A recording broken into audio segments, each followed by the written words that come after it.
Hey everyone, and welcome to the next edition of the Snapchat. Today I'm joined by one of my good friends, Dera, and you know what? I have to say, I almost wish I was recording the last 20 minutes of our conversation because we went off the rails. Because just before I started recording, I said, all right, Dera, chums up, let's do this. And he had no idea what I was talking about. Hit me in the comments if you know what I'm talking about. All right, chums up, let's do this. That is like holy language that almost every gamer should know. And you coming from a Blizzard background, working with Hearthstone and all that stuff, I thought you would have known, but Dara, you didn't. And then you questioned me. Tell us about what you've done and what you've now learned. Oh, well, I actually didn't I just didn't know the first part. All right, chums up, I like, obviously everyone knows, let's do this, that's the quote I know, but I like how we're leaving out like the most important, like after the let's leave do this. Well, so it's in the comments, that's how it goes. Actually, now all the comments are gonna be this, now we're not gonna have any interesting comments, but but whatever. All right, good. I just remember the internet back in those days. You know what I mean? When like trying to figure out like, oh, first of all, everyone had to be keyed for Blackrock Lair, right? You had to get a key done. So you had to go on like a massive quest, right? In order to get like access. Did you have to get a key? I'm almost positive you had to get a key. You had to be attuned for it, right? Did you? Or did just one person have to be attuned? I actually don't remember. That was back in the day, yeah. I'm almost 99% positive you had to be attuned to get into the Blackrock Spire. It's possible I just like did it and then never remembered that I did it. So it's I literally haven't done that because I never played WoW Classic. I just played like the original WoW 20 years ago. That was the last time I played WoW. So yeah. For the record, everybody who's listening right now confused as like heck as to what we're even talking about. We're talking about the good old Leeroy Jenkins, and we're talking about the original World of Warcraft back in the day. This is a World of Warcraft podcast now. But yeah, like it's just so funny. So first of all, I have to ask Derek, okay, so World of Warcraft, when it came out when I was in high school, right? So when I was basically from grades like 8 to 10-ish, I played nothing but Warcraft Reign of Chaos, Warcraft Frozen Throne. Same. I actually got to the top 50 in North America. I was top 50 NA as Night Elf. Believe it or not, I would literally, me and my best friend who lived next door, we would join like micro wars, like kind of like, you know how like they had custom mods and stuff? It's where Dota started. I would literally go into verse him in micro wars where like you'd have two units and you'd have to micromanage your units to beat each other and stuff like that to like physically train to play Warcraft 3. And I was so good. Like I had all the hotkeys down where I would like hotkey individual units and stuff like that and then micromanage them all around the battlefield. It was like crazy. APM through the roof. Total opposite of what we do now. As card gamers, our APM is super low. But like, what was your high school game that you were like absolutely all in on? Because for me, it was Warcraft 3 and then it was World of Warcraft into high school, into college, university. Oh, well, I feel like we're the same age because it's exactly the same, So I played Reign of Chaos into Warcraft 3. I played Dota, though, in Warcraft 3. Like, that was my custom thing that I played a bit of. Like, I got like top 200, actually, on the ladder. We probably faced each other on the ladder if you're US East. So, like, that's possible. Like, on Warcraft 3, thinking back. But, yeah, I played Dota. And then I didn't even play a card game. I literally didn't play any card games until Hearthstone came out. That was like the first card game I really played a serious amount of, which is kind of crazy to think about. Like, yeah, I played like 8 months of WoW and quit that. But, I wouldn't say. But yeah, Dota and Warcraft 3 were my bread and butter. Buddy, I literally had a Dota 2 channel. That was what my YouTube channel was. I found that out last podcast. Yeah. So it's so funny. Like, yeah, are we the same person? Are we the same person? For me, I played so much WoW growing up. Like I remember doing like the /time played or whatever, /played, I think was the command. And it's saying like 27 days like 2 or something. years. Oh, only 27 days? That's not. But that's on one character. That was on my Orc Shaman. Okay. And I was actually maining a Night Elf Priest. And I was like, bruh, like, I think this is way too much time. Like, if I'd committed 27 days to, like, throwing a football, I'd be a quarterback in the NFL. You know what I mean? Like, not actually quite, but you know what I mean? It's like, if you put that in perspective, like, if I had just been reading books instead of playing WoW, where would I have gotten? Maybe, but you know what? If I was reading books and not playing WoW, maybe I wouldn't have had a career as a professional streamer /YouTuber, right? So maybe it all did work out, actually. But it's kind of funny, like how we all have very similar roots in games. And like I remember my favorite thing about classic games, and I promise, guys, we're gonna talk about Marvel Snap soon. Okay, one of my favorite things, and this might be totally crazy, I used to love the instruction manuals, because the instruction manuals didn't used to just be instruction. They used to be like lore guides. They used to have stories. They used to have tons of stuff. Like if you think about like the original StarCraft manual, I still have it. It's a thick piece of paper that has tons of lore about the history of the StarCraft universe. I remember getting like the Age of Empires manuals, and it would have complete biographies of each of the factions. You would read it as like an actual historical piece. Like there was education found in those manuals, and now they don't even exist anymore. And I think it's sad, Dera. You know, I found the teacher in the room. This guy is talking about books, you know, but yeah, that's just Wikipedia nowadays, you know. That's how it's a little sad, but also I don't mind that it's all like just digital and available for free, and everyone just can go read up on the lore of whatever anytime they want. I think that's cool too, but I'm gonna spoil everyone in the chat here and be the bummer that like I'm actually the opposite of a lore person. I actually have never really cared about lore in games, and I've never really played a game for the lore. Am I a bad person? You're not a bad person. I'm just disappointed. But, you know, it's one of those things where, like, I feel like lore and stuff is definitely secondary to the experience for the most part. But I feel like if you really want to dive into the lore of something and you start, like, reading up on the game you're playing and you start to appreciate, like, the nuance to what you're doing. Like, for instance, prior to playing Witcher 3, right? Even though I played the Witcher 2, I never played the first Witcher. I actually ended up reading all, like, 6 or 7 books of the Witcher series. And it gave me so much additional context. And when I ran into certain cities or I bumped into certain people or certain things happened, I was like, wow, this is what this city looks like from the story, and how it was different from my imagination. And it kind of added this different layer to the experience for me, which I appreciate. I remember doing that for The Witcher. I remember for Mass Effect. I read all the novels for Mass Effect while playing the games as well. And it gave me a new appreciation for like who Captain Anderson was, his history, stuff like that. And like a lot of stuff would come from like the story and the beats. We're almost referencing some of the written articles. Halo is big for that too. Halo is really big for like a lot of the lore actually being found in literature as opposed to the game itself, to kind of like bring into like concept what you're seeing and why you're seeing it. So Dera, if I could sell you on lore, I'm going to tell you, it's definitely worth it. Like, don't go, I'm not talking about like, you know, the Tumblr lore. You know what I mean? Don't do that. That's a whole different category. That's like, you know, the fan fiction side. We're not talking about that. We're talking about like official lore. I'm telling you, it's worth it. Well, you see, I'm a big movie, TV show, book person. Like, I like that form of media for like storytelling. I just never found games to be the best medium for storytelling, you know? So it's just like, if I'm going to, like, there are new games out like Dispatch and other games like that do. I've heard great things that I haven't tried it out, and I would be interested in those kind of games, like choose your own adventure kind of storytelling games. But I feel like in general, just like I'm in a game for the gameplay, you know? I'd rather them cut out the gameplay and just give me a movie, and I'll watch the movie, the TV show. But actually, it was something you said really resonated with me, is that like you do see like the characters and you feel a little bit differently. I kind of see it a little bit backwards actually for me, because actually, bringing this back to Marvel Snap, what the Snapchat. He did it. You know, we're talking about Marvel Snap. I actually, you know, before Marvel Snap was not like a massive Marvel fan, you know, like I never really read the comics. I did watch every MCU movie, you know, like that was my Marvel, you know, it was like I had watched every MCU movie, and I didn't really know many of the characters, but as Snap characters came out, I actually was introduced to a lot of the characters first in Marvel Snap, and like I knew them like and how they kind of interacted and like kind of some of their abilities a little bit just because of that.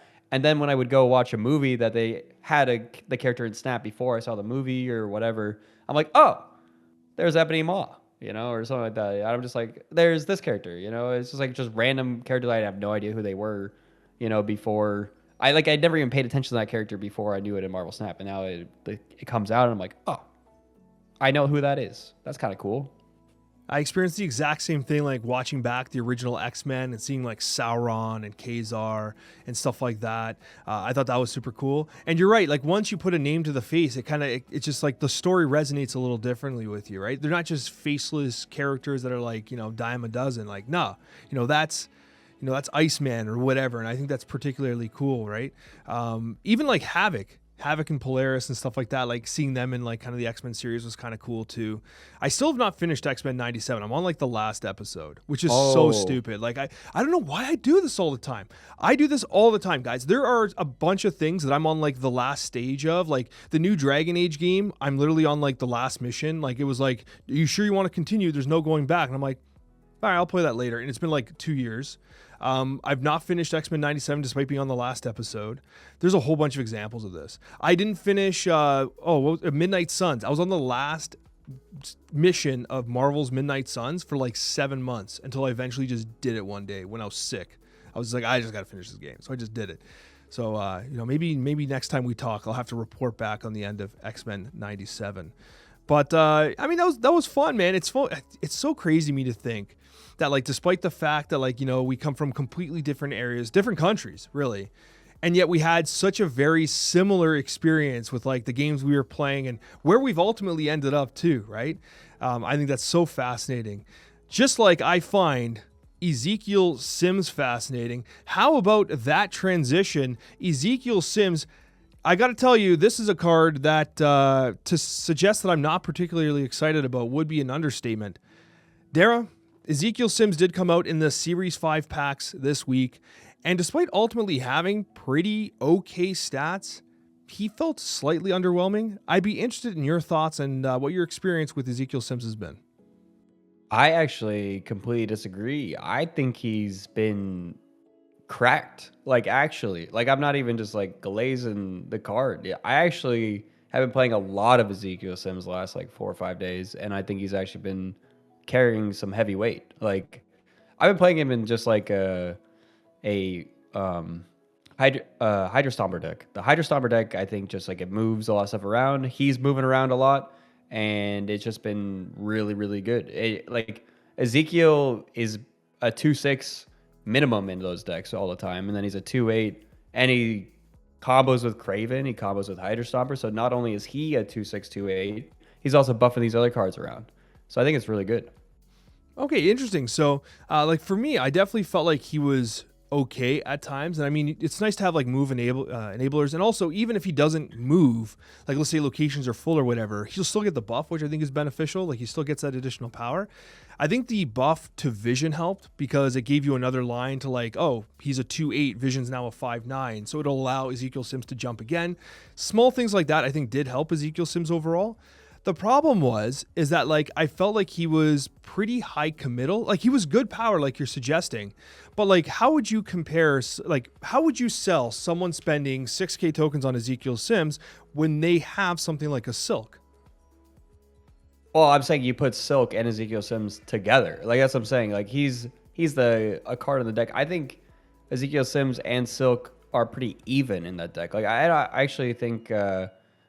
Silk is going to be a little bit more. One of the problems with Silk is that your opponent can also move Silk, right? So it has some downsides to it. Ezekiel Sims, you're the only one moving it, so you know when it's going to move. And I think you said something like about Vision. I think part of the problem with people building out their Ezekiel Sims deck is that they're maybe overcommitting to the build around for Ezekiel Sims. I think he's best when you just have like 3 cards that are bigger than 5 power that can buff them up to 6 or 8 power. Like, I don't think you should really commit too much. Like, maybe have 1 card in your entire deck that can send him to 8 power. Like, you don't need him to be 8 power every game. I think just trying to get him to 6 is where the sweet spot is. That's absolutely fair. So what you're saying is like this happens all the time. Every time there's a new card that comes out, it's like, you know what, we want to see what it can do, and we hyper fixate on that one card, right? It happens all the time. We hyper fixate. Can we get this card to go crazy, do the thing that we want it to do? And we lose sight of the fact that like some cards are simply just supporting characters. They're supporting characters for archetypes. They're not supposed to be the carry. of the archetype. And so Ezekiel Sims, while still being able to get to 2.6 or 2.8, which like you take all day long on any card. Like imagine if Jeff was a 2.8, right? Like it's stupid, right? So like, yeah, you're right. The power's there. Not to mention, it's not just 2.8, it's the movement, and then the Hydra Stomper gets +1, Craven gets the pluses. Like there's more happening than just like Ezekiel's raw number, right? But I like what you're saying there, because you're like, well, instead of focusing on Sims, like with the new Hydra Stomper, like he's getting well over 10 power on a consistent basis. So not only are you getting a 2.6 or 2.8 Ezekiel Sims, but now you have a Hydra Stomper that's at 3.12 or whatever. And the power across the board is just high enough that like you don't need to rely on Ezekiel Sims to close out the games. And as I said, you even have Vision now, which got buffed to that 5.9, which in and of itself is actually providing a lot of power and utility as well. So overall, you're actually pretty positive on Sims. Now I came away kind of like, I was okay with Ezekiel Sims. The challenge I had though is like I don't feel like I can recommend that this card be purchased, because like I don't feel like the top performing versions of Move are going to want him. I feel like they're still going to be pigeonholed into, Human Torch style decks. And I don't think Ezekiel Sims makes those Human Torch style decks, which is according to stats I'm seeing on Untapped. I don't see him there.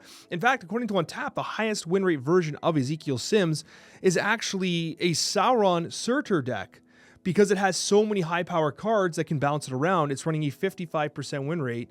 I did feature it in my Decks of the Week video as well, but that kind of surprised me. And then second to that is going to be a move shell with like, Silk and whatnot and Morales. But what I'm trying to say is like, do you think it's worth someone investing in a card like Ezekiel Sims when we know that like there's so much competition in the space and he might not even be in the top performing versions of Move? Like, how do you spend your tokens if you're someone who does not have unlimited resources? I mean, without the unlimited resources, like it's gonna be tough to sell anything that I don't think Ezekiel Sims is necessary to play a Move Hydra Stomper deck even, or like any deck. I do think he's a strong, very good character that is very flexible and can go into a lot of different archetypes. Like, I think if you're looking at it, part of the problem with the stats that you're looking at is the fact that he's so flexible. He's actually being put into so many different small tweak decks that there's not going to be a large sample size for any individual deck. So you're going to have to drop your stats down to like 20 games to get anything that's like remotely like in the realm. Like no one's played 100 games of like the individual decks with him, because you could just tweak 1 or 2 cards and all of a sudden it's a whole new deck and it's going to be a completely different archetype. And the stats nowadays, if you're trying to do 100 plus games, you're not going to find many decks out there. It's going to be whoever made a video on the card and everyone copied the one video card, You're right. There is some folly in stats right now. Yeah. Especially since that, like, realistically, we're actually getting a lot less games. Based on what I see, like, even kind of going through Untapped and seeing where the statistics lie and, like, how many games are being played, a lot of people seem to be playing in, like, the 80 to 90 and 90 to 100 range. We're seeing much less infinite straight-up games. There's almost no games being played under rank 60.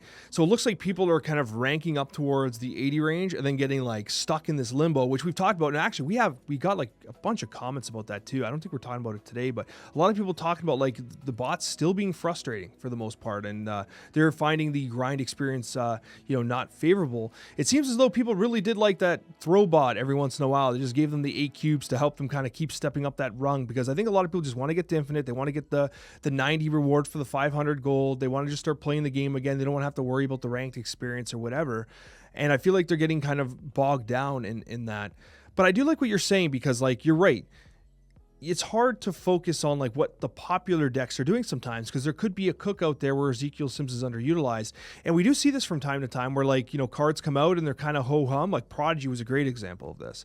Well, Prodigy needed a little bit of extra help, right? Because it got like the end of turn editions and obviously the Invisible Woman first stab. So Prodigy comes out very ho-hum, and now he's in some of the best decks in the game because of the interactions he provides, right? I just don't see that still in Ezekiel Sims. So for me, like if people often look to us to give kind of recommendations, I feel like Ezekiel Sims can be skipped, because I don't think that he's going to carry the Move archetype if you're playing Move.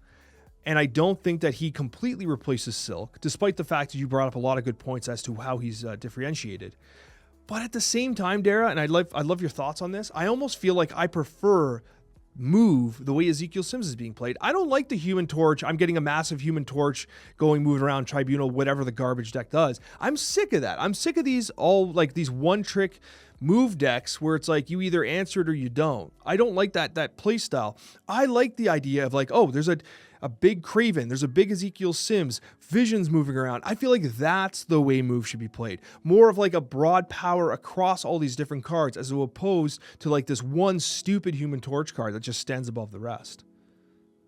I completely agree with you. Some of my most fun move decks are actually the Hydra Stomper decks, essentially. Though, like I was running Hydra Stomper deck like 6 seasons ago or whatever. Like whenever Hydra Stomper came out, I was having so much fun with it.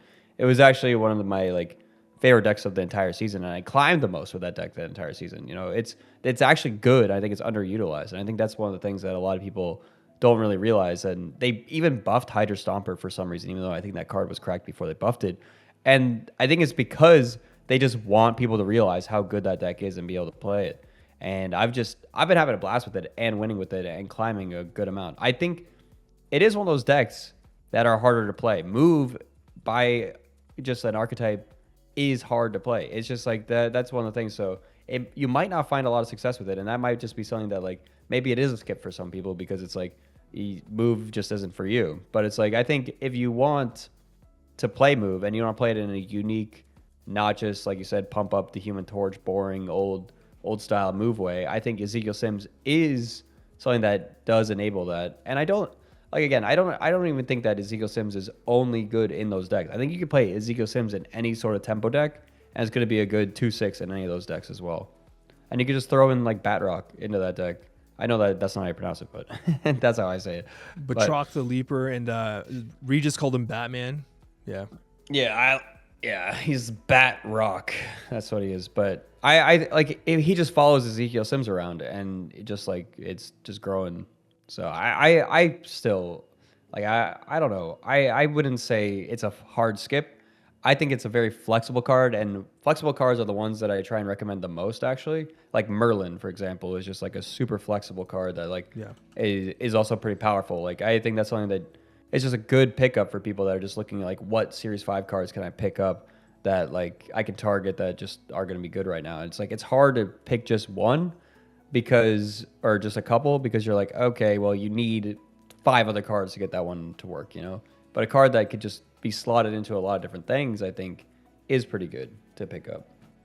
I have been on the I Love Merlin so much train for so long. It actually warms my heart to hear you bring him up. I feel like Merlin, and I feel like I say this almost every single week, is probably the best card in Snap that doesn't get the conversation of being the best card in Snap. It's like the best card that no one actually actively talks about being the best card in the game. It's just accepted that it's super good, but people don't quite realize like, oh wait, this might actually be one of like the top 5 cards in the game.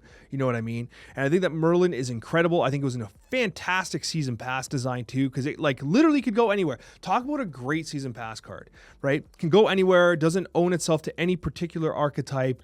If like you're a casual player, you spend the $10, you get a card you can put in almost any deck you feel like putting it in, really, right? I love Merlin. Thank you so much for bringing it up, even though he was not directly the topic of conversation. But talking about the topics of conversation here, we do have another card that did come out here as I try to, organize myself. I always used to make fun of Cozy not being able to find cards. Now that I'm doing it, I'm like always confused 95% of the time. 3/3 Chameleon on reveal. Copy the text of another card here you revealed this turn. This is the Series 4 drop that came this week. And Dera, I'll give you the floor. What are your thoughts on Chameleon? I'm less convinced on Chameleon than Ezekiel. Like I think Chameleon felt a little bit like it didn't really feel like it really did too much. Like it is just like an extra like Mystique and Cerebro. It's like an extra Silver Surfer and Surfer. But the condition of having to play it out on the same turn as the card that you want to copy does really limit what you can do with it, and it really limits like your overall output with it. So I think it just doesn't quite feel like something new and fresh and strong. It does feel kind of like a skip to me, but it does feel like it might be the next Prodigy where like it does ends up having some really big cracked combos that people just like haven't quite locked down yet. And maybe that's going to be what's going to happen with that card. Your analysis was exactly what I was going to say. Like, that's the perfect. Congratulations, Dera. You did it. You got 100% on your analysis. Dude, I couldn't agree more. It's literally exactly that. You should not be FOMOing into this card because there's nothing to FOMO into. But most importantly, though, it would not surprise me if like some Machine Gun Gambit deck or some sort of C3 or some sort of other combo deck comes out where Chameleon is like a key component of it because of the fact it combos so well.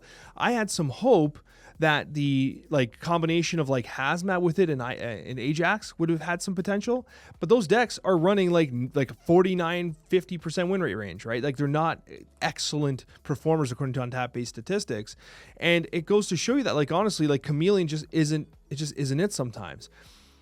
This is the kind of card that I feel like if you're at least interested in, first of all, fortunately it's only 3,000 tokens as a Series 4, but if at some point in time a card like this becomes relevant and a deck comes out, you're like, hell yeah, I want to play that deck, then you invest in a card like this. I don't think it's something you have to chase at all.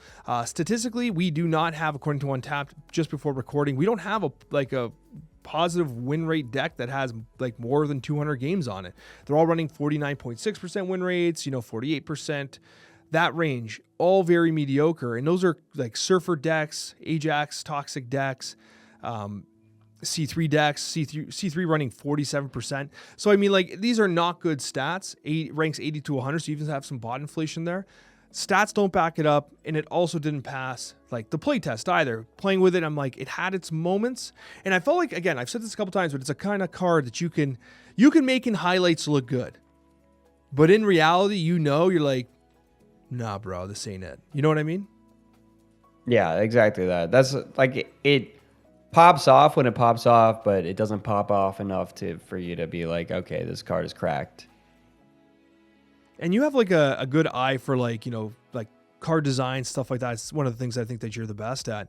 Don't you feel like this text is also very weighty? Like if you think about the weight of each individual word here, right? Not a lot of words, but like they have to be revealed this turn, played here, copying the text of, like it's a well-designed phrasing, but it's also very complicated phrasing. It's like saying 3 or 4 things at once and all of it kind of narrowing the niche of what the card can do to the point where like, I wonder if you get rid of the this turn part, is it just too cracked? Can you combo it on the next turn? Does it have to be here? Is that too cracked? Can you play it in different locations? Is that, are you just splitting up, Iron Man power? Iron Man 5 Mystique Chameleon is just too much. I'd be curious about your thoughts on that. Like, do you think that if you need to if you need to buff this card, is approaching buffing it via a change in one of the key parts of the text a viable way? Yeah, I honestly, until you just said this, when I was playing this card, I felt like the most annoying thing that I thought would just be make the card so much better, but not cracked level better, but just like feel so much better is getting rid of the here. Like there were so many times that I just wanted to play my Cerebro and this in a different lane or something. And it's just like, you have to play in the same lane and on the same turn. And that's just really annoying. I think I don't really like the fact that it's here, and I think the card doesn't need the here. Like Mystique, is a card that doesn't need the here, and it feels like maybe they're trying to differentiate it a little bit from Mystique because it has 2 more power and it copies any text, not just like on whatever ongoing text. So I feel like if you remove the here, does it become too much like other cards? Maybe, but I think this is a card that could benefit from exactly what you said, the treatment of removing that condition, and then I think it would just feel a lot better. In some ways, like it could potentially be a power crept Mystique at that point, but it still has to be played that turn. Mystique, you can just play that last card, right? So you play your Ajax turn 5, roll the turnover, and then you Mystique whatever, Mystique Hazmat, or like you can still do that. Mystique has the flexibility of that turn. So I wonder if like with Chameleon, can you get rid of one of these extra conditions and make the card good, or is it just too good then? There's also nothing wrong with just letting it cook for a bit. But I think with one of the problems with the release schedule we have is that cards don't get a chance to breathe. Like you're either relevant or you have to really crack the decks, or you have to crack the zeitgeist somehow before people pay attention to you again. There's probably good cards that if we continued cooking with, we probably could have sorted out. But there's the new thing every week. There's a reason to move on. And I feel like at the end of the day, cards get lost in the mix. You know what I mean? I think a Chameleon might just be exactly that. It might just be lost in the shuffle. Yeah. I get to see you could enable some other really cool combos with this card if you get rid of the hero, right? Like, because you could play two really massive whatever play cards. Like, you could wave with that extra energy, play a 6-drop, copy the 6-drop in two different lanes. Like, you don't want to do that both in the same lane. That doesn't make any sense, you know? Just like things like that where you could just enable some different combos that could be really cool with this card. But without being able to separate the cards, it really just limits it to, you know, buff decks that like are buffing other lanes somehow, you know. All right, so Dara, before we move on to Spider-Man-Noir, we're going to get a yay or nay for token spend on Chameleon. Dara, yay or nay? Nay. I'm right with you. This is a nay from both Dara and myself. It's a skip, which is pretty good if you like saving resources. Now, I guess the next question is going to be, is Spider-Man-Noir a skip? Is it worth your tokens? Is it worth the purchase? Is it worth the hoops you have to jump through to get this card to do its thing? So I have to, quickly read the card here. It is a 4/6, which got buffed, by the way. It wasn't always a 4/6. It's a 4/6. It reads, on reveal, if your other cards in play cost exactly 8 total, add the top card of your deck here.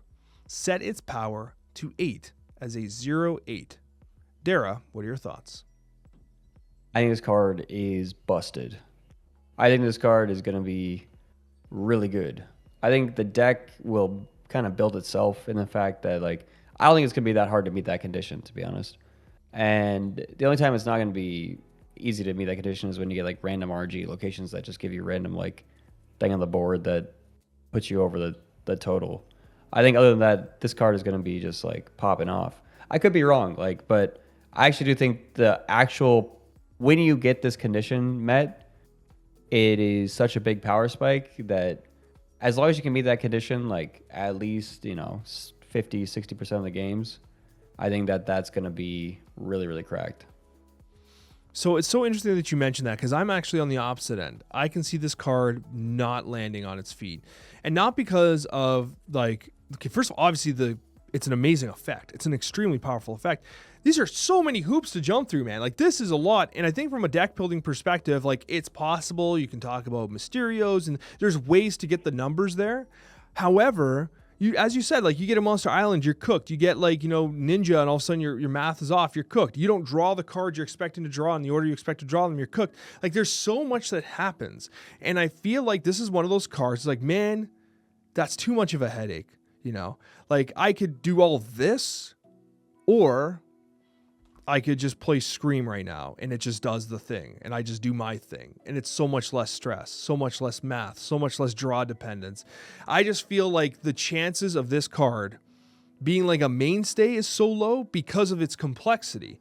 Is it a cool card? Yeah, but it's also, I bet you there's a lot of people out there that are like, honestly, Alex, I don't even want to, this card's too complicated. I just don't want to engage with it.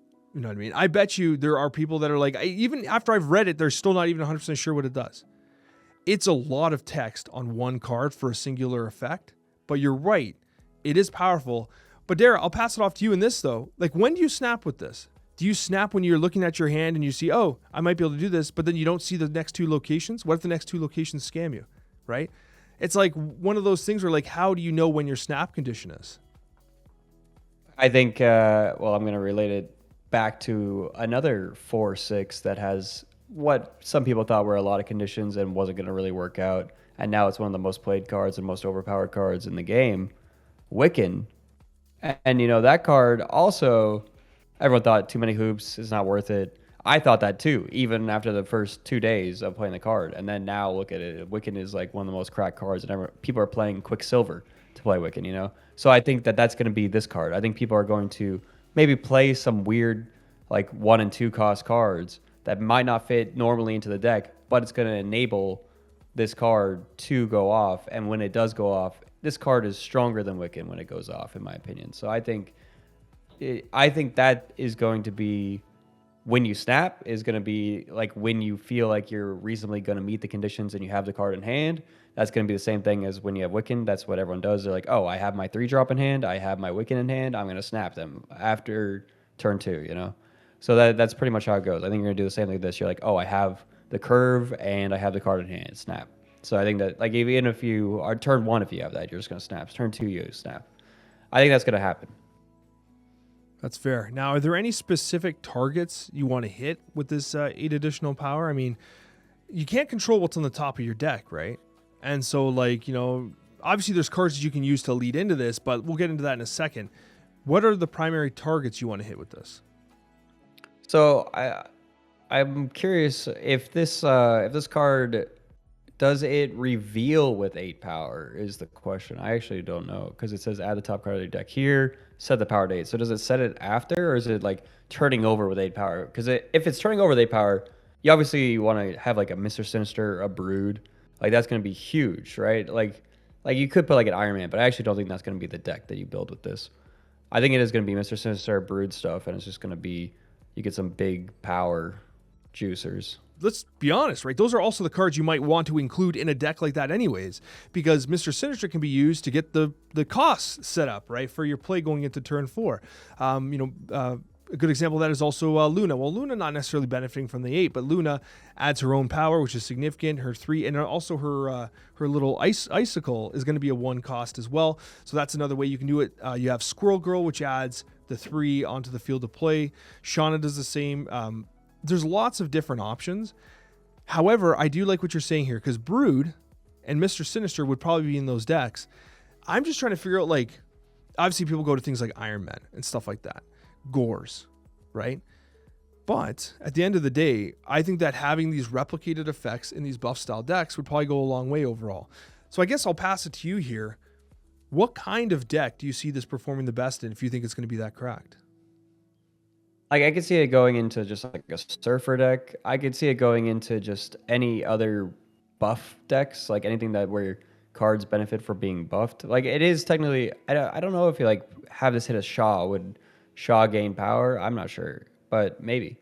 Like anything that could like double its power in some way, or anything that could just, anything that can move around, like a Nightcrawler even, being set to 8 power, that's pretty good.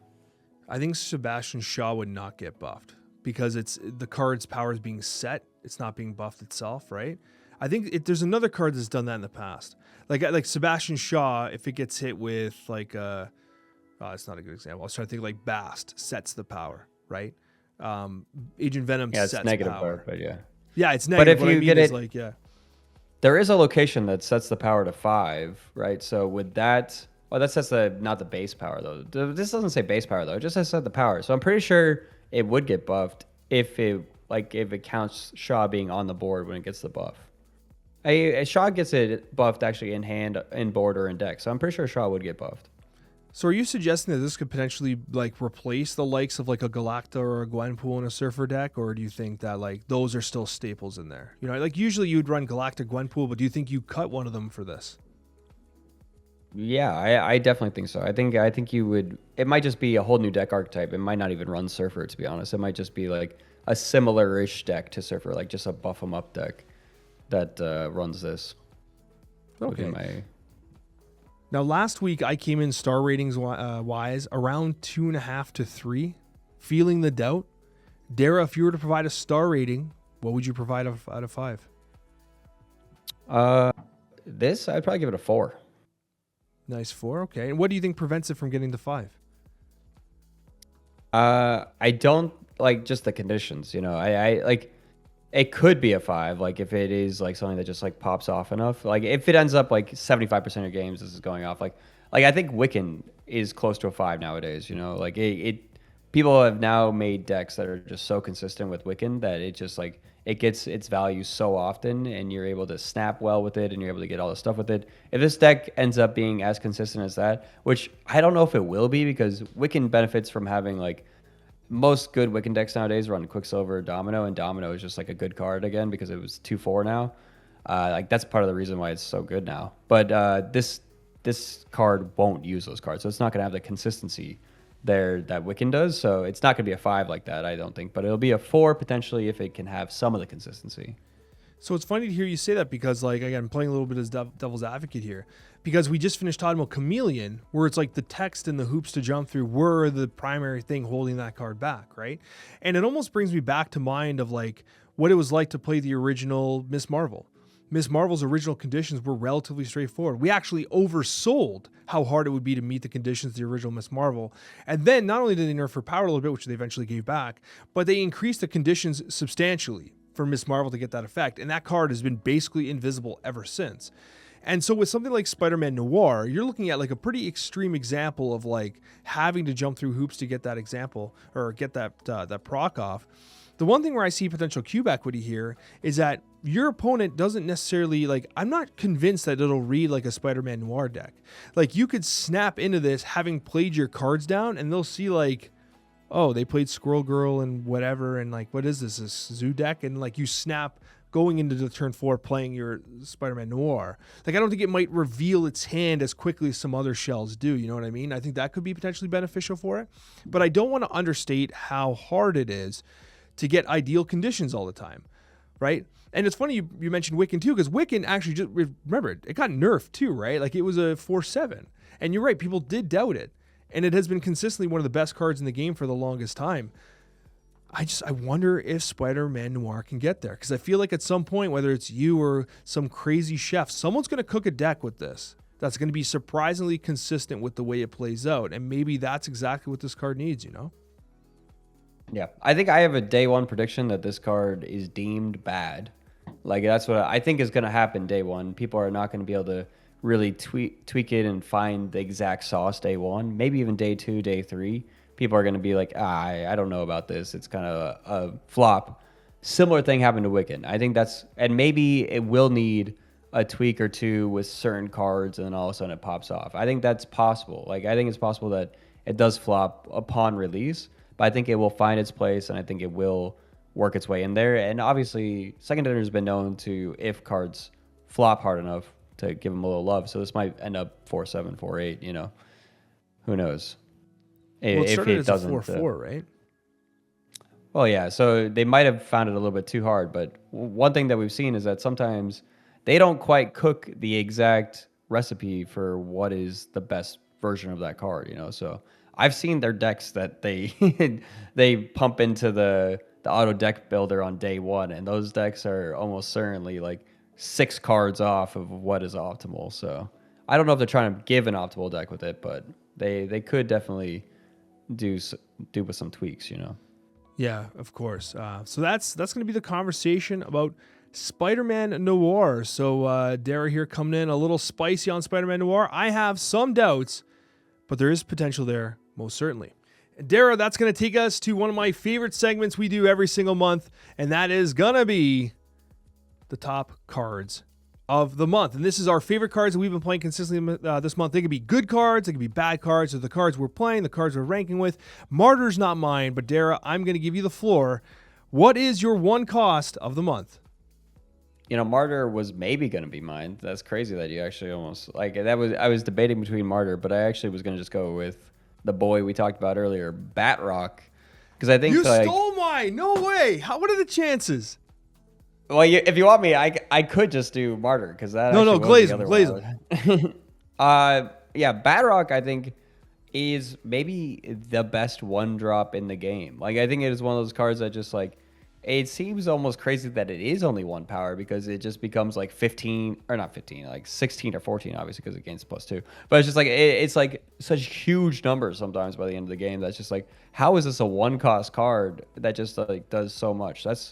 I don't really understand how it is still a 1-cost card, honestly. Like, the fact that it's 1 cost, it does make it susceptible to Killmonger, but I think the card is just cracked, and I've been using it a lot, and I think it does enable that archetype that I was talking about with Ezekiel Sims. That's just really cool.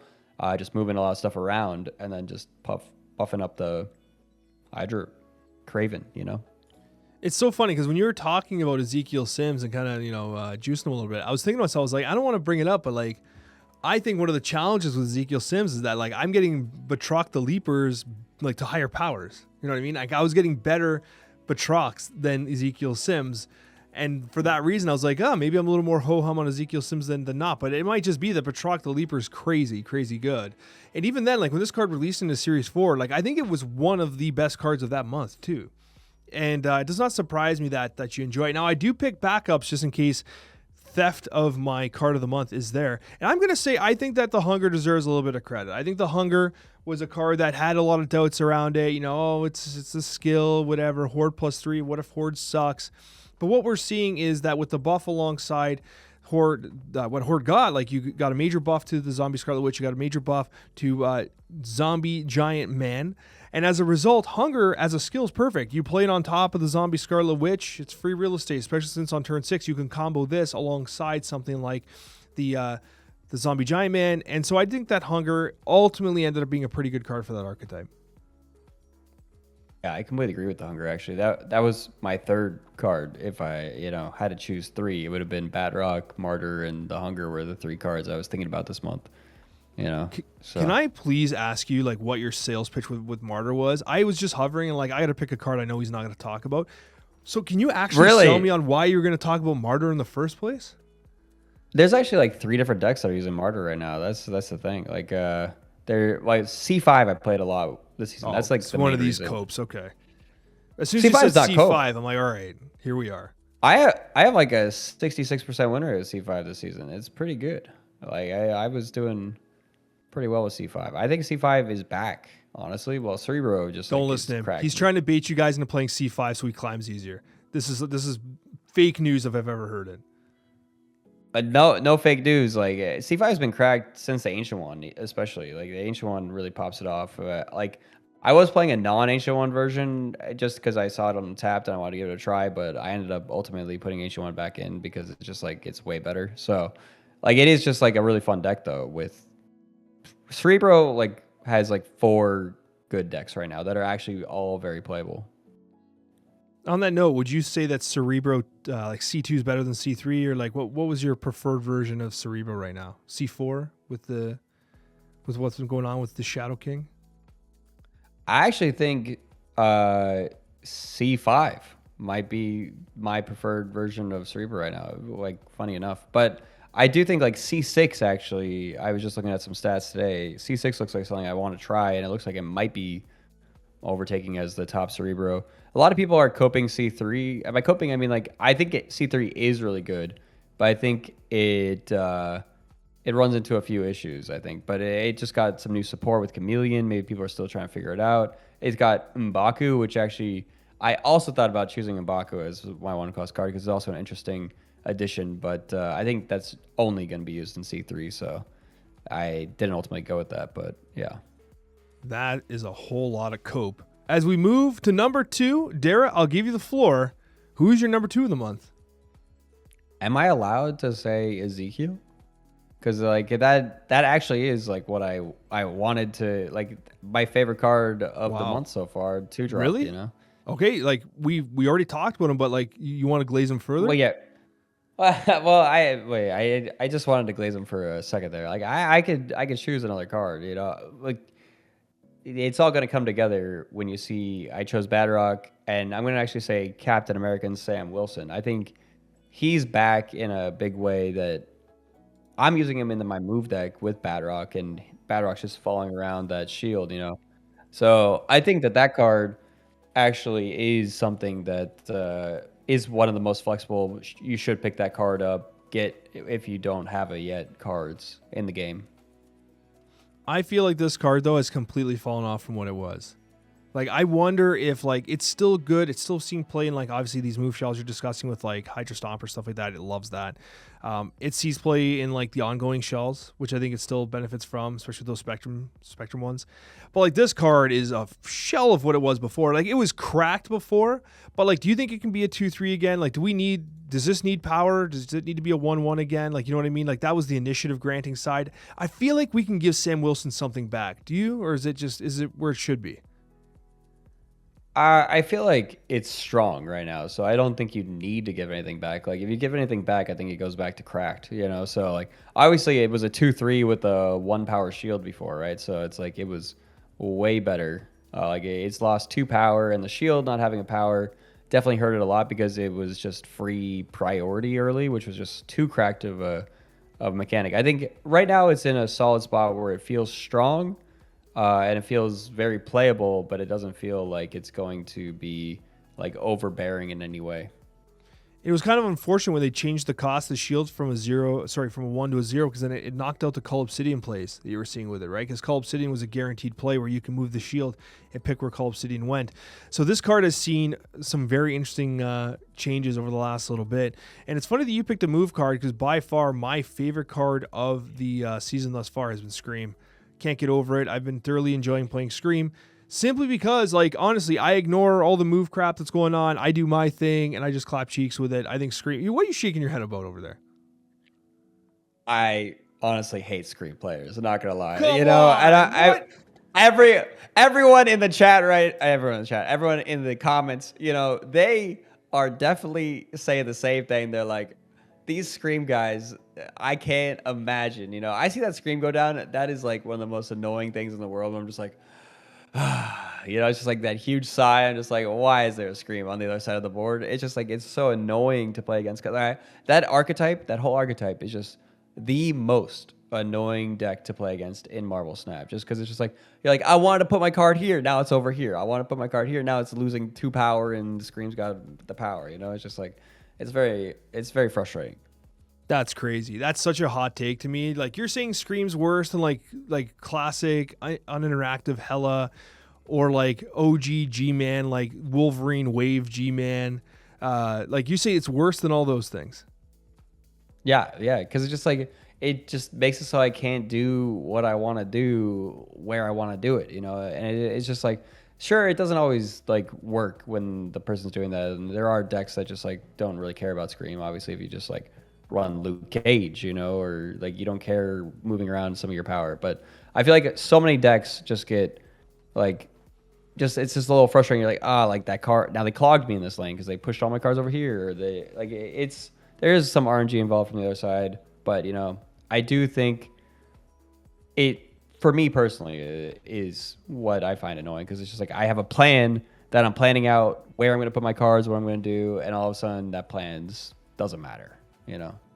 All right, well, I did have a backup just in case you got mad. And I'm going to say that this card is a card that I'm Okay. guaranteeing that no one was going to expect me to pick. But I have to say that, like, in playing it this month, I've actually come away pretty impressed with it. And I'm going to say Zorn. I actually like Zorn. I was trying to do like some Spider-Punk stuff. I liked what Zorn can do there, kind of, you know, little cheeky extra moves, stuff like that. Is it some additional cringe in like the Human Torch stuff? Maybe, but he's not even making those decks that frequently. I think that Zorn's kind of cool. I don't know if this is like his final form. I don't know if he's a great card, but I think that with the Spider-Punk, I think he was a good addition to those decks, and I enjoyed playing him. I had an 84% win rate with my Zorn deck. So, you know, I actually completely agree. I loved playing Zorn this season. And Zorn, if I had thought about it harder, I might have chose Zorn for this season, you know? Well, I'm glad that we can agree on something there, despite your absolutely blasphemous take on my Scream pick here. I will give you the floor for number 3. Who would you like to talk about as your favorite 3-cost in Marvel Snap thus far? I was waiting for this. I got a spicy one because it's actually hot off the presses. I actually just put this into a deck in my stream right before we recorded this, and I was having a lot of fun with it. And it's a card that no one played when it came out. No one played when it got buffed. No one's been playing it recently. But, you know, I think it might have a place in this new deck archetype with following the theme with the Batroc, Captain America, with the shield. I don't know if you can even guess what I'm going to say here. I'm just putting random cards up there. I have no idea who you're talking about. It's Hercules. Really? Bless my soul. Herc is on a roll. That's right. He went from 0 all the way to hero, this guy. Because, honestly, I had never seen this combo before. Someone played it against me on ladder, and I was like, let me put this into my deck. Like, if you have Sam Wilson, you can literally just bump your shield every turn against Hercules, and it just goes and, like, will go buff your Kraven. It'll come back to Sam Wilson sometimes, you know? So it's just, like, it's pretty good. And then he just, like, Silk going over there and then bumping into Kraven again, you know? And same with Ezekiel Sims. Like a lot of people are running they were thinking Hercules just to, like, pump up your big Human Torch, you know? And, like, sure. But I think it's actually better in this Hydra Stomper deck because it's doubling your move every single turn. Hydra Stomper is pumping up getting even bigger, and it's unstoppable, you know? I love having you on because you come in with these absolutely like just insane takes, which I appreciate because I can see it though. Like the only problem is with Sam Wilson, right? The way the move resolves is like on turn 3, you can't bounce him on turn 3. You got to wait till turn 4 to start bouncing, which kind of feels bad. And even like, some of that move mechanic stuff hurts. Like even like with the shield specifically, like you move the shield with Elsa, the shield will not allow you to Elsa properly because like of the way the turn order is resolved with the cards face down and stuff like that. I almost feel like they should take a look at that stuff. But I'm here for the Hercules call, man. I'm here for it. He's flying high. He's the nicest guy. And at the end of the day, I'm here for some Hercules. I don't want to say, I was almost said I'm here for some Hercules glaze, but if I use that word one more time, I think that I'm going to get called out in the chat because I've been saying it nonstop. I'm going to go with a spicy 3. I'm going to go with a spicy 3 that I think is definitely worth it. I think that Terrax the Tamer is underappreciated. I think this card's good. I think Darkhawk's better than people give it credit for.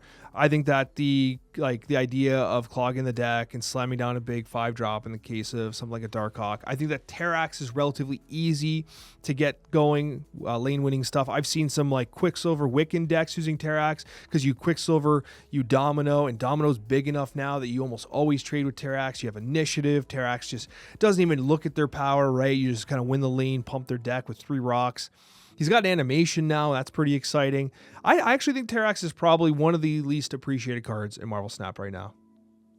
You say least appreciated. It's actually well appreciated. Oh, not well, super well, but it's actually in higher ranks. Terrax is one of the best cards. It's actually one of the highest winning cards and one of the highest cube cards. Like it's just like that and Darkhawk right now are popping off on the top ranked charts. So I think you'll see more of it as like people stop playing like this season's like theme of move, you know? So it's just like, I do think it'll like see an increase once that comes down a bit, but I think that card, very good pick. It's a very good card.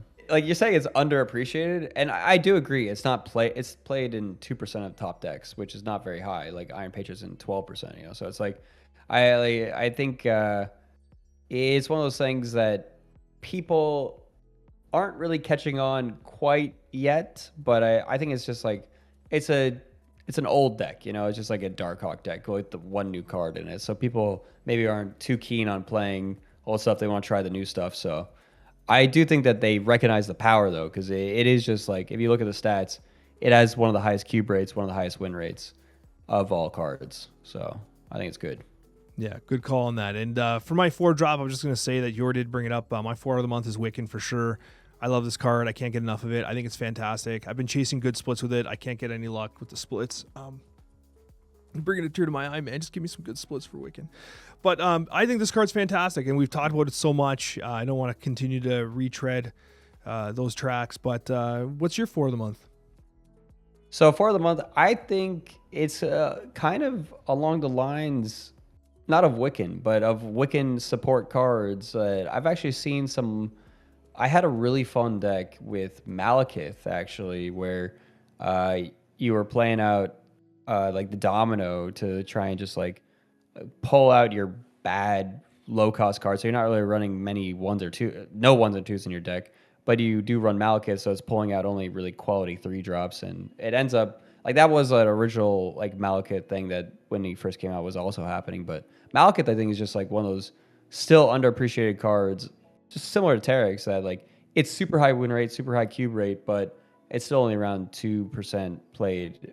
So I think it's one of those cards that just like could at any point just come back and dominate. I wonder though if like Malekith, Terrax, and those types of cards, I feel like they might not see a lot of play because I feel like people don't want to invest in them when like, well, instead of playing Terrax, I'll just put Rockslide in that deck. It's almost the same thing. And like with Malekith, they're like, I don't want to play Malekith. I'll just throw Man-Thing in there because I already have that. I wonder if those cards have enough like they feel replaceable enough for the average player that they don't feel like they need to chase it. You know what I mean? Like, does that make sense? Like, I feel like these are cards that, like, if you don't have the card, you don't really see the magic that it's doing sometimes for your play. Well, the way I see it is that typically, like for your rock slide example, I don't think you would ever want to just have rock slide in your deck. Like Terex is an addition to rock slide. You'd never replace it with rock slide. That's how like the deck would always run both. It increases just the consistency of the deck overall. Malekith, same thing. It's just replacing the consistency of the deck. It's just a strong, super powerful card. It basically draws a card and plays it on the turn, so it increases the consistency of your deck so consistently that like if you replace it, you're just like replacing a good card, you know. And it's like there isn't really a replacement for it. I think that it is at the same power level that does the same thing. Like sure, you could put something else in, but you're just now have a worse deck. You're right. The deck thinning part's pretty cool. It is important. And actually, a lot of the current Toxic decks are running like the Quicksilver Wiccan lines alongside Malekith, which is kind of cool too, because you have this very consistent thing. And then you Malekith, oh, I didn't hit the Hazmat, but I hit a speed. And speed ends up being like 3-9 or whatever, right? Like it's just free real estate at that point. And now, oh, speed's out of the deck. I top deck my Ajax. I top deck my Hazmat. I top deck my Luke Cage or whatever, right? You're right. The deck thinning part is actually super important. It's a key component to Malekith's game plan. I like to call it a lot. Going into the 5 costs, Dera, do you want me to give you the floor or would you like to hear mine first? I'll let you pick. You know, maybe we should go with yours because you might pick the same one as me. Really? I don't know. I would be extremely surprised if you chose. It's not. No way. It's not Spider-Woman. I just want to. I just like this card art so much. I just want to throw the card art on the screen here, give it a little bit of love. No, my 5 is going to be Enchantress. I think that Enchantress is really good. I think that the amount of Cerebro I've been seeing on the ladder and stuff like that, you just munch him with the Enchantress. I think the ongoing's legit. I think that the Surtur shells are legit. I think that Enchantress as a 5/8 was one of the best nerf/buffs that this card could have possibly gotten. It really differentiated itself from the likes of like other tech cards. I think that Enchantress is in a great spot right now. I think she's absolutely worth playing, and I think she's very good. Yeah, I completely agree. I think Enchantress has like been in one of the best spots it's been in for all of the history of Marvel Snap, other than when they made it a 4/6 for a little while and it just like took over for a bit. But I think it like at a 5/8, it actually feels somehow better than like at a 4 drop. It just like it plays out on curve, and you were never really playing as like your last play as a 4 cost anyway. Like as it because it would feel bad to just play it on your last turn and have like that 2 floating energy. 5/8 just makes it like feel more powerful. You can play on the last turn. A lot of times you are just playing it out on turn 5, and it's much more likely that you're going to have it on turn 5 and that you can play it out and get good value for it. So I like Enchantress. That's a good pick. Oh, thank you so much for your approval. And what are you thinking for the 5 drop of the month? The 5 drop that I had the most fun with was Man Spider. I played so much Man Spider.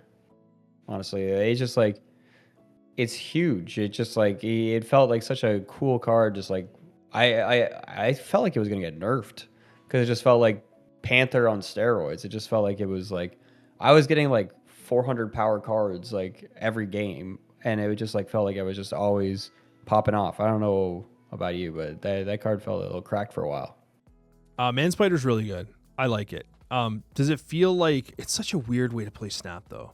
Because like it is very much like, oh, do you have Shangers? Do you have Shadow King? Like, do you have the answer? Yes or no? And that's what the game comes down to, right?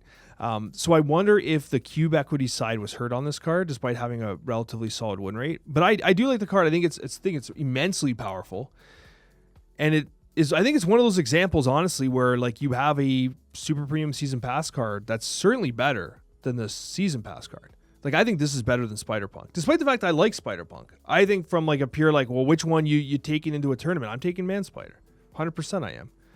I think that Spider-Punk's a cool card, but like, yeah, I think this card was like the juiced card of the month for sure. And I think it's a very appropriate call out for your number 5. And if you don't mind, I'm going to take the first 6 here because it has to do with Man Spider.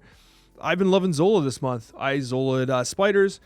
And the key thing is, by the way, you have to make sure you play the Man Spider in the correct order. You have to Man Spider, then Zola. If you play things between it, they eat each other. There's a lot of weird interactions with that.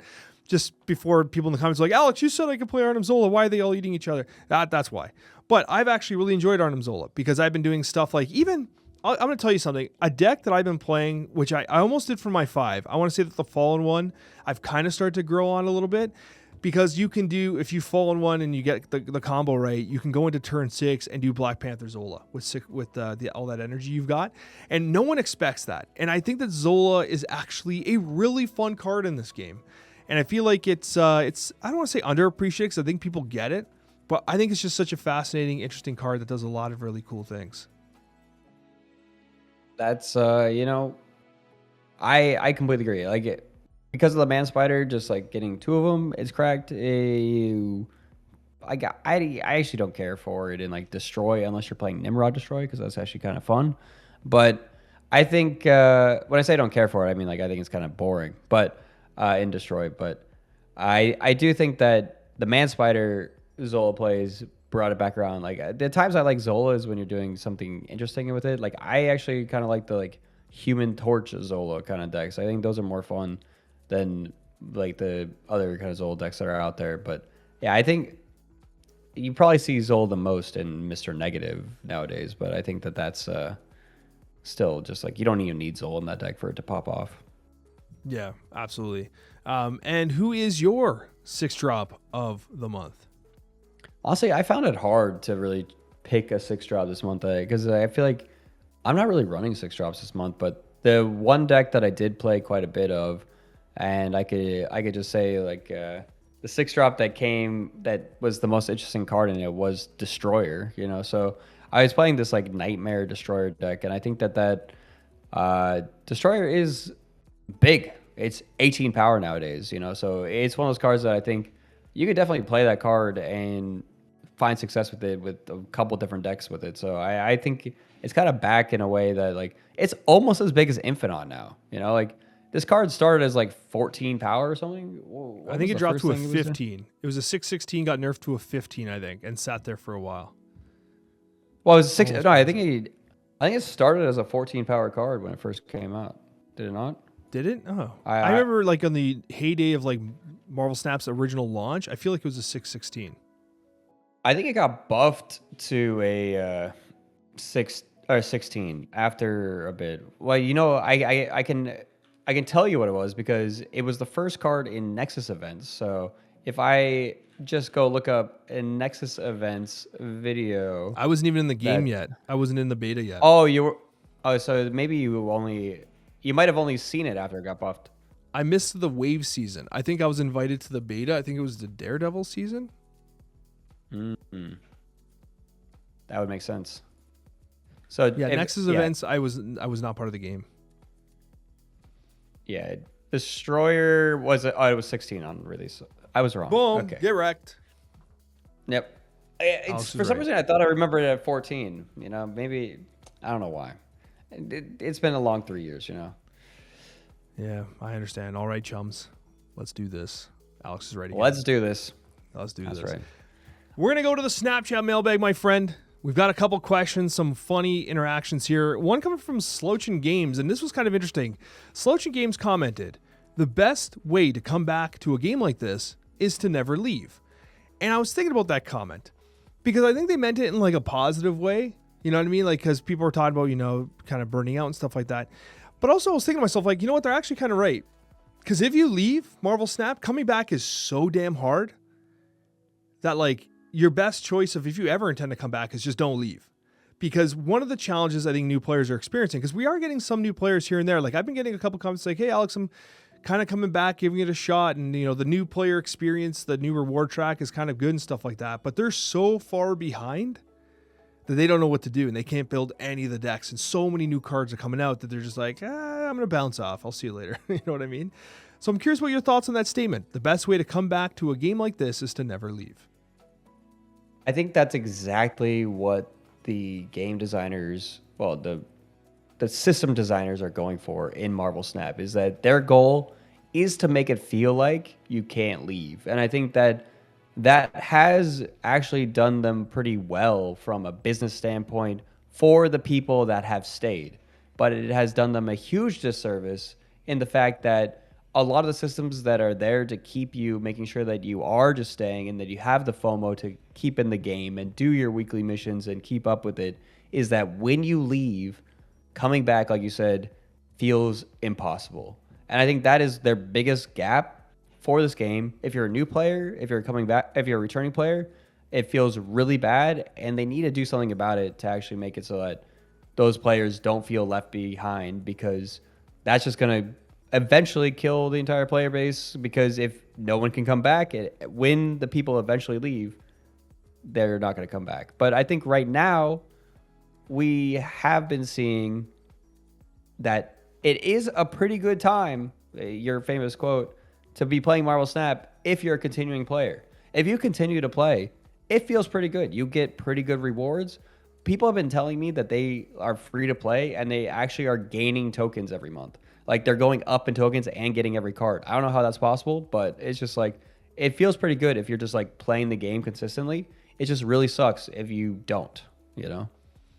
I feel that, right? And I think this is also natural. Like, honestly, guys, if you're a lot of people listen to this pod, they don't even actively play much anymore, stuff like that. That happens from time to time. It's also okay to take a break, right? Like, I play Snap all the time. I still love the game. I still thoroughly enjoy my time playing it. When I'm streaming, it's like the best times I'm having. But am I exhausted sometimes? Like, yeah, it's like, try playing the same game for 3-4 years. Like, you're going to get tired sometimes, right? And so forgive me if, like, I got to be honest with you, sometimes at night I'm laying in bed and I'm playing, Ball X Pit or whatever, and I'm playing some new thing. I'm playing Hades 2, or, you got to kind of like, get yourself out there a little bit, try some new stuff. But at the end of the day, Snaps is a beautiful game. It's a fun game. And I feel like the monetization they've pulled it back just about as much as I think they can, realistically. Does it have some pain points? Sure, it does. But I do think that this game ultimately is in the best spot today than it's been in a long time. And for me, it feels like even the shenanigans around Kid Omega and stuff like that, I hope those were lessons learned. And I suspect that they were lessons learned, because we have not seen that replicated with the game modes they've released thus far. In fact, I feel like the game modes, Deadpool's Diner, I'm convinced was an error. But like, they've been remarkably generous, right? So as long as Second Dinner continues to learn and listen to community feedback, that I think we're in a great spot. And every single day is better than the day prior, and that's a good thing for Marvel Snap. And I just hope that people that come back, they do have a positive experience. And if they're not, I hope you guys do share that experience with Second Dinner so they can improve it, because we want you guys to be part of the game again. And then the last question of the day is going to come from Daywalker, and it reads, I love how connected everyone is in the YouTube community. Everyone has a story about everyone. It's such a great community. And I bring this up, Dera, because that is something that I feel I personally enjoy about Marvel Snap, and the fact that I can reach out to you about being on the pod, and not only are you excited to be here, but I feel like I'm talking to a legitimate friend that I've made over the years. Whether it's yourself, Regis, Dexter, Cozy, I feel like we are blessed to have like a community of content creators that like really do kind of look out for each other. Like, I actually consider you guys friends, you know what I mean? And it's not just some sort of like facade. Like this, like I actually love Dera, you know what I mean? And so this is something that I think is special and kind of unique in this community, because you don't see it in other ones, right? And I just want to say, like, not just this comment, but like, for Dera and for everyone else, like I do appreciate you guys. And it's been very, very nice to have a community of such supportive people around, not only this podcast, but Marvel Snap in general.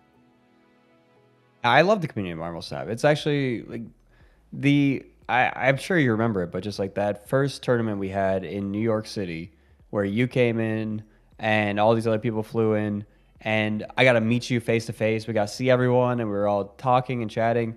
That was at the very beginning of Marvel Snap, and I was just like, I thought we would get more of that, and we didn't. And it kind of, it felt like a little bit, like we were in the good times and we didn't even know it, kind of feeling somewhat. But it just like a lot of those connections, like you especially, like we've just grown into real, true friendships, and we've stayed connected this entire time. And it's just like Marvel Snap is, the community.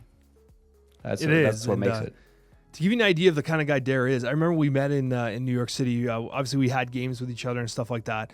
But we went to a karaoke bar. It must have been like 2 a.m, whatever. And to give you an idea of the kind of person Dera is, Dera, on his own dime, I remember in the karaoke bar, you got munchies and food for everybody there. You ordered like a whole platter of food. They came out with like pizzas and all these types of stuff, all on Dera's dime, to support the people who were visiting your hometown at the time, right? That's right. Yeah, that was where I was stationed. You know, I was in New York City, and I wanted to show you guys New York. You know, I wanted you guys to have a good time. Yeah, basically he's basically Mr. Worldwide now. I have no idea where you even are right now. You seem to be moving across the world on a near constant basis. So maybe next time we chat, we'll have to catch up on where Dera is, where he's been, and what's going on. Because my man, you are literally Mr. Worldwide.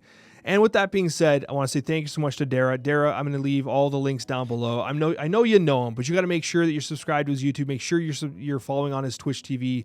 One of the best streamers out there, one of the most highest ranked talented players you can find in Marvel Snap. His analysis is dead on.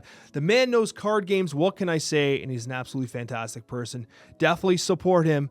Thank you so much, Darren. Thank you so much for you guys for catching us this week. And we'll see you on the next one.